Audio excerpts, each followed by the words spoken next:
The restaurant was part of a nationwide chain known for its polished image and family-friendly promise, a place where smiles were as standardized as the menus. The man observing from the corner had helped build that image from scratch.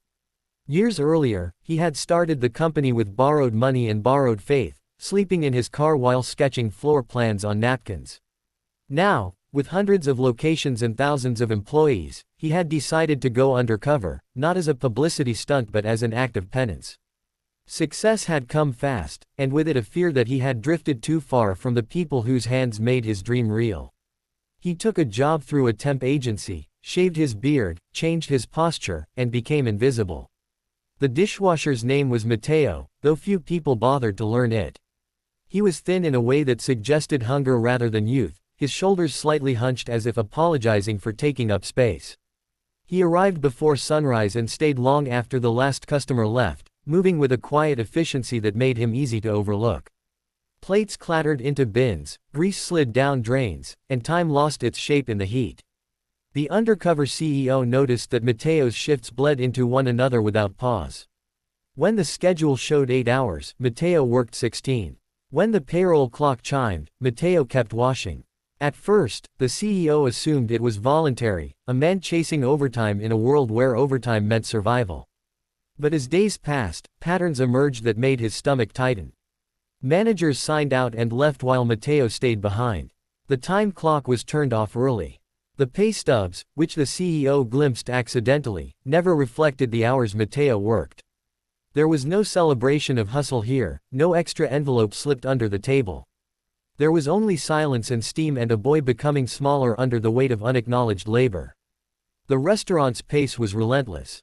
Lunch crowds surged like tides, dinner brought families and laughter that never reached the kitchen, and between it all, there were spills, broken plates, and the unspoken rule that the back of the house absorbed chaos so the front could sparkle. Matteo absorbed it all. When a server dropped a tray, he was there. When a cook burned a pan, he scrubbed it until the metal shone again.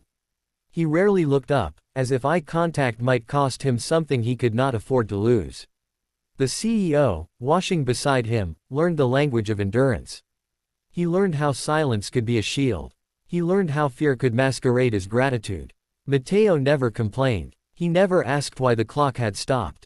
He never asked for a break. His body told the story instead, through trembling hands and a cough that lingered longer each night. The CEO felt a familiar ache, the kind he had known when he was younger and broke, when every hour was a negotiation with fate. One night, after the dining room emptied and the chairs were stacked, the CEO watched a manager lock the office and leave while Matteo continued working. The hum of the dishwasher became a lonely heartbeat. The CEO stayed too, pretending to clean, his thoughts racing. He understood now that this was not an isolated oversight but a system that relied on the invisibility of the most vulnerable. Policies had been written somewhere far away, but enforcement lived here, in the quiet corners where power was unchallenged. As the weeks passed, the CEO pieced together Matteo's life without prying, through small observations and the residue of routine. Matteo brought the same dented lunch container every day, filled with rice and beans. He drank water from the sink when the cooler ran dry. He left on foot long after midnight and arrived again before dawn. There was no phone buzzing with messages, no laughter exchanged during smoke breaks. There was only work, and the promise that tomorrow would not be worse than today. The truth arrived one afternoon in the form of a notice taped crookedly near the mop sink, announcing a mandatory unpaid deep clean night for selected staff. Matteo's name was circled. The CEO felt a heat rise in his chest, equal parts anger and shame. This was his company. These walls bore his logo. The language of exploitation had crept in under the banner of efficiency, and it was thriving. That night, the deep clean stretched until morning. The CEO scrubbed floors until his knees burned, watching Matteo move like a ghost through the haze of bleach. When the sun finally broke through the back door, painting the alley gold, Matteo leaned against the wall, eyes closed, for just a second too long. The CEO saw it then, the cost that never showed up on spreadsheets. He saw a young man sacrificing health, dignity, and time for a paycheck that never came. The undercover rules forbade intervention, but conscience has a way of breaking contracts. The CEO began documenting everything: times, schedules, payroll discrepancies, the names of managers who benefited from the silence.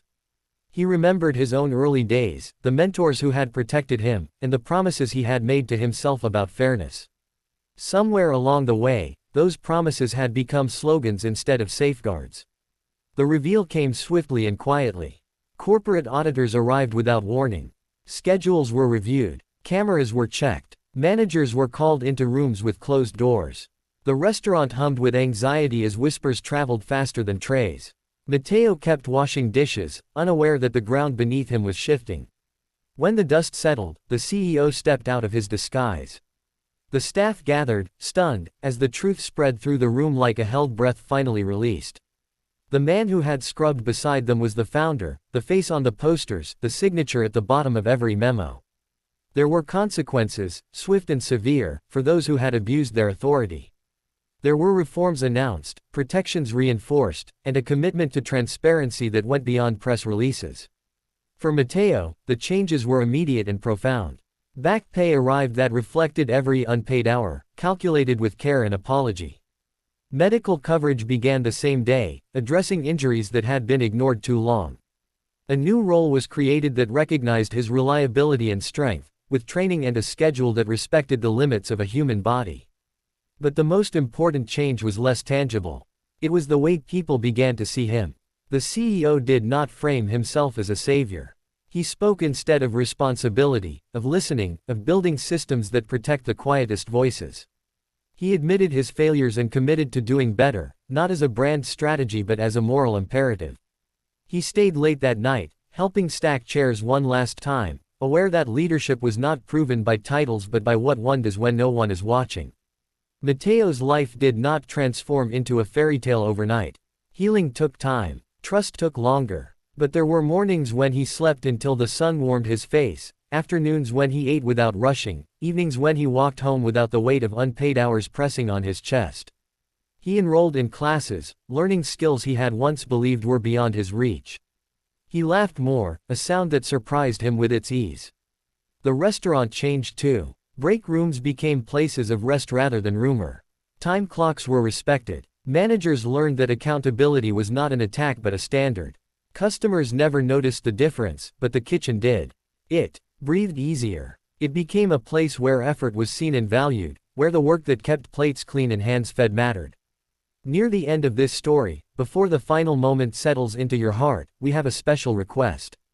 Please comment below and share what this story made you feel, or tell us about someone you know who works tirelessly behind the scenes. Your words can honor the unseen and remind them they matter. As the CEO returned to his office miles away, he carried Matteo's image with him, a reminder etched deeper than any quarterly report. He instituted undercover audits as a permanent practice, not to catch wrongdoing but to understand reality. He funded support programs and created channels for workers to speak without fear. He learned that the measure of a company's success is not found in expansion but in the safety and dignity of the people who make it run.